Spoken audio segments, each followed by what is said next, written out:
मोहिनी अपने पति और अपनी 6 साल की बेटी कोसी के साथ एक छोटी सी बस्ती में रहा करती थी। मोहिनी लोगों के घरों में झाड़ू पोछे का काम किया करती थी। वो जिस घर में काम किया करती थी, उस घर की मालकिन सावित्री बहुत ही दरिया दिल थी और हमेशा गरीब लोगों की मदद किया करती थी। जब सावित्री को पता चला कि मोहिनी की बेटी कोसी को पढ़ाई लिखाई का बहुत शौक है, तो वो कोसी का दाखिला अपनी बेटी के स्कूल में करा देती है। मोहिनी मालकिन सावित्री से बोलती है, मालकिन, मेरी बेटी कोसी का आपने इतने बड़े स्कूल में दाखिला कराकर मुझ गरीब काम वाली पर बहुत बड़ा उपकार किया है। अरे उपकार कैसा?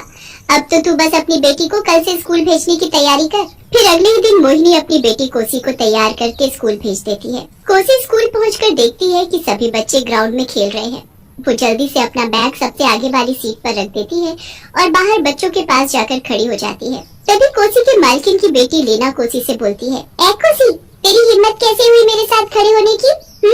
माना मेरी मॉम ने तेरा एडमिशन मेरे ही स्कूल में करवा दिया है, पर तू मुझसे दूर रहना, समझी? आई देखो जरा, अब एक काम वाली की लड़की मेरे बराबर खड़ी होगी। मुझे तो इसके अंदर से अजीब सी स्मेल आ रही है। क्यों दोस्तों, तुम्हें भी आ रही है ना? ये काम वाली की लड़की है। OMG! चलो यार यहाँ से, नहीं तो ये हम सबको भी गंदा कर देगी। ऐसा बोलकर सभी कोसी का मजाक उड़ाने लग जाते हैं। कोसी उदास होकर अपनी क्लास में जाकर बैठ जाती है।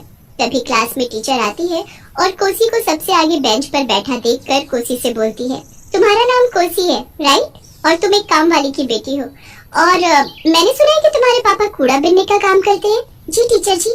तुम यहाँ से उठो और सबसे पीछे की सीट पर जाकर बैठ जाओ। मगर टीचर जी, मैंने कहा ना तुम सबसे पीछे बेंच पर बैठो। मेरी क्लास में सभी बच्चे बहुत बड़े और नामी घरों से हैं। मैं नहीं चाहती मेरे इन बच्चों पर तुम जैसी गरीब स्टूडेंट का असर आए। टीचर के जाने के बाद क्लास के सभी बच्चे कोसी का मजाक उड़ाने लगते हैं और उसे परेशान करने लगते हैं। लंच टाइम में तो लीना और उसके दोस्त कोसी की टिफिन तक उससे छीनकर डस्टबिन में फेंक देते हैं। अगले दिन कोसी स्कूल आती है तो रोहन नाम का लड़का चुपके से कोसी के बैग से उसकी नोटबुक निकालकर उसमें से होमवर्क वाला पेज फाड़ देता है। जब टीचर क्लास में सबका होमवर्क चेक करती है तो देखते हैं कि कोसी की नोटबुक में कोई होमवर्क नहीं है। कोसी, ये क्या? एक तो तुमने होमवर्क नहीं किया और अपनी नोटबुक मेरी टेबल पर रख दी। तभी रोहन बोलता है, मैम, ये कोशी काम तो करती नहीं और अपनी नोटबुक सबसे पहले आपकी टेबल पर जाकर रख देती है। इसकी तो पिटाई लगनी चाहिए। यस मैम, इस काम वाली की बेटी की तो पिटाई लगनी ही चाहिए। राखी टीचर कोसी की पिटाई करती है। टीचर जी, मुझे मत मारो मुझे, प्लीज मुझे मत मारो। कल से तुम्हारी कॉपी का सारा काम पूरा होना चाहिए, नहीं तो तुम्हारे लिए अच्छा नहीं होगा। हाँ, अब क्लास के बच्चे कोसी को रोज ऐसे ही परेशान किया करते। कभी उसे वॉशरूम में बंद कर देते तो कभी उसका लंच फेंक देते।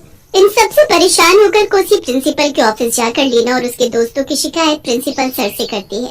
प्रिंसिपल सर लीना और उसके दोस्तों को ऑफिस बुलाते हैं। लीना, मैं ये क्या सुन रहा हूँ, तुम और तुम्हारे दोस्त कोशी को परेशान करते हैं। ऐसा बोलकर वो सभी को बहुत डांट लगाते हैं। अगले ही दिन लीना और उसके दोस्त कोसी से बदला लेने की ठान लेते हैं। नेहा और रोहन, तुम तो जानते ही हो ना, इस स्कूल में एक पुराना स्टोर रूम है जहाँ कोई नहीं जानता। हम तीनों छुट्टी के समय कोशी को उसी स्टोर रूम में बंद करके चले जाएंगे। छुट्टी होते ही नेहा कोसी को किसी बहाने से अपने साथ स्टोर रूम में ले जाती है और उसे वहाँ बंद कर देती है। नेहा, ये तुम क्या कर रही हो? मुझे यहाँ से बाहर निकालो, यहाँ बहुत अंधेरा है। मुझे बहुत डर लग रहा है नेहा। नेहा प्लीज मुझे इस स्टोर रूम से बाहर निकालो। बहुत शौक था ना तुझे हम सबकी शिकायत प्रिंसिपल से लगाने का? ले, अब भुगत उसका नतीजा। सर इस भूतिया स्टोर रूम में। नेहा ऐसा बोलकर हंसते हुए वहाँ से चली जाती है। कोई निकालो मुझे यहाँ से। कोई दरवाजा खोलो, मुझे यहाँ बहुत डर लग रहा है। प्लीज प्लीज कोई तो मुझे इस स्टोर रूम से बाहर निकालो। काफी देर तक चिल्लाने के बाद भी जब कोई नहीं आता तो कोसी को बहुत घबराहट होने लगती है और अचानक से वो जमीन पर गिर जाती है और कुछ ही देर में उसकी मौत हो जाती है। कोसी एक चुड़ैल बन जाती है और बोलती है, मैंने कभी किसी को कुछ नहीं कहा, पर इन लोगों ने मेरे साथ इतना बुरा किया कि मेरी मौत तक हो गई। अब मैं इन सब से अपनी मौत का बदला लेकर रहूंगी।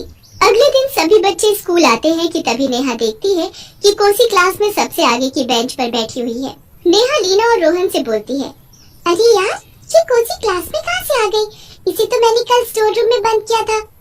अरे, इसी ने स्टोर रूम खोल दिया होगा, पर जरा इसकी हिम्मत तो देखो। ये लड़की कैसे सबसे आगे की बेंच पर बैठी हुई है? अरे इसे फर्स्ट बेंच पर बैठे रहने दो, राखी मैम खुद ही देख लेंगी इसे किसका क्या करना है। तभी राखी मैम क्लास में आती है और कोसी को फर्स्ट बेंच पर बैठा देखकर कोसी से गुस्से से बोलती है, कोसी तुम फर्स्ट बेंच पर क्या कर रही हो? चलो उठो यहाँ से और सबसे लास्ट में जाकर बैठो। टीचर जी मैं तो सबसे आगे की बेंच पर ही बैठूंगी, और वैसे भी क्लास में सबसे पहले मैं ही आई थी, तो फर्स्ट बेंच भी मेरा ही हुआ। टीचर डंडा निकालती है और बोलती है, अच्छा तो तू ऐसे नहीं मानेगी, लगता है तेरी पिटाई ही लगानी पड़ेगी। टीचर जैसे ही कोसी को डंडा मारने लगती है तो वे कोसी की जगह खुद को ही डंडे से पीटने लगती है। ये देखकर क्लास के सभी बच्चे जोर जोर से हंसने लगते हैं। अरे ये क्या हो रहा है? मैं अपनी पिटाई क्यों लगा रही हूँ? कोसी मन ही मन मुस्कुराते हुए बोलती है, साथी टीचर आपने भी मुझे बहुत परेशान किया, अब देखना मैं क्या क्या करती हूँ सबके साथ। लंच टाइम में लीना वॉशरूम जाती है तो वॉशरूम का दरवाजा अचानक से खुद से बंद हो जाता है और तभी उसे हवा में ऊपर घूमती हुई एक चुड़ैल लड़की दिखाई देती है। मैं बहुत भूखी हूँ, मैं तुझे खाकर अपनी भूख मिटाऊंगी। लीना बहुत डर जाती है और जोर से चिल्लाने लगती है कि तभी वहाँ मेड आकर वॉशरूम का दरवाजा खोलती है। आंटी आंटी मैंने अभी यहाँ पर एक डरावनी चुड़ैल को देखा, वो मुझे खाना चाहती है। अरे पर यहाँ तो कोई भी नहीं है, लगता है तुम्हारी तबीयत ठीक नहीं है, तुम अपनी क्लास में जाओ। लंच टाइम में राखी टीचर अपना लंच बॉक्स खोलती है तो वो देखती है कि उनके बॉक्स में मरी हुई छिपकली है। वो जोर से चिल्लाते हुए अपना लंच बॉक्स फेंक देती है। हे भगवान आज मेरे साथ क्या हो रहा है? तभी राखी मैम को अपने आसपास किसी के होने का एहसास होता है। वो बहुत घबरा जाती है और पसीना पसीना हो जाती है। वो अपनी सीट से उठकर वॉशरूम जाती है और मुंह धोने लगती है कि तभी सामने शीशे में उन्हें अपनी शक्ल की जगह एक चुड़ैल दिखाई देती है। चुड़ैल? ये चुड़ैल मेरे पीछे क्यों पड़ी है? डंडे से बहुत पिटाई लगाई है आपने मेरी, अब मेरी बारी है। राखी मैम भागते हुए क्लास में जाती है। मैम क्या बात है, आप बहुत घबराए हुए लग रहे हो, क्या आपको भी कोई चुड़ैल दिखाई दी? तभी सभी बच्चे मैम को अपनी नोटबुक चेक करने के लिए देते हैं। कोसी ये क्या, तुम्हारी कॉपी में एक भी काम नहीं है? आज तो तुम्हारी खैर नहीं, तुम जब तक अपना काम पूरा नहीं कर लेती तब तक तुम घर नहीं जाओगी। टीचर जी रोहन, लीना और नेहा का काम भी पूरा नहीं है, तो फिर वो भी आज तब तक घर नहीं जाएंगे ना, जब तक उनका भी काम पूरा नहीं हो जाता। पर हमारा काम तो पूरा था, पर अब कॉपी में कोई काम नहीं है। कोसी मन में बोलती है, ये सब मेरा किया धरा है, आज सबक सिखाऊंगी मैं तुम सभी को। छुट्टी हो जाती है, सभी बच्चे घर चले जाते हैं। क्लास में मैम कोसी, लीना, नेहा और रोहन का काम करा रही होती है कि तभी अचानक से क्लास का दरवाजा बंद हो जाता है और कोसी चुड़ैल के रूप में बदल जाती है।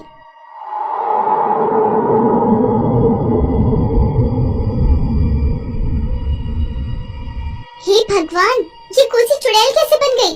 अब मैं तुम में से किसी को नहीं छोड़ूंगी, मैं तुम सभी को कच्चा चबा जाऊंगी। ये देखकर लीना और उसके दोस्त जोर जोर से चिल्लाने लगते हैं, कोई बचाओ हमें, नहीं तो ये चुड़ैल हम सबको खा जाएगी। मुझे बहुत डर लग रहा है, कोई तो बचाओ हमें। मेरा तो दम घुटे जा रहा है। जैसे मेरा दम घुटा था वैसे ही तुम भी मारे जाओगे।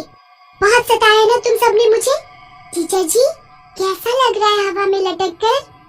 कोसी कोसी हमें माफ कर दो, आगे से हम कभी तुम्हें नहीं सताएंगे।